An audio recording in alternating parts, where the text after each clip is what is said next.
দুই গাছ চার গিরি কাপড় এখানে এইটা দিয়ে প্লাজো হবে। কাপড়ের মাথাটা একটু সমান করে নেব।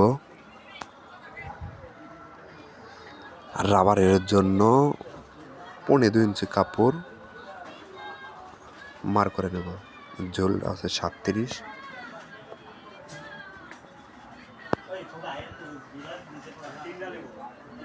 তারপরে নিচেও মার করে নেব। আর এই কাপড়টা পুরাটা ঘের হবে, 30 ইঞ্চি ঘের দেব।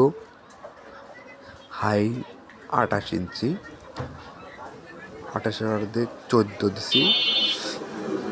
আর এখানে হিপের থেকে হিপ যা থাকবে তা থেকে 8 ইঞ্চি বাড়তি নেব।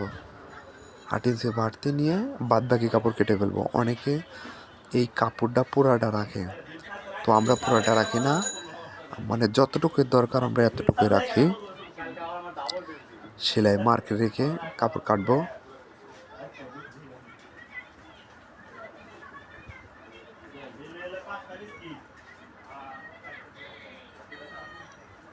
সেলাই মার রেখে রেখে কাপড় কেটে ফেলবো। তো প্লাজোর কিন্তু মূল কাটিংটাই মেন।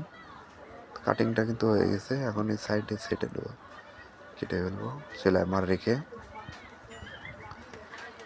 তো আরও ভিডিও অবশ্যই আপনারা পাবেন, সেলাইয়ের ভিডিও, গলার ডিজাইন, অনেক ভিডিও ছাড়া আছে। আমার আইডিতে ঢুকবেন, যদি না বোঝেন আবার ব্যাকে দিয়ে দিয়ে দেখবেন।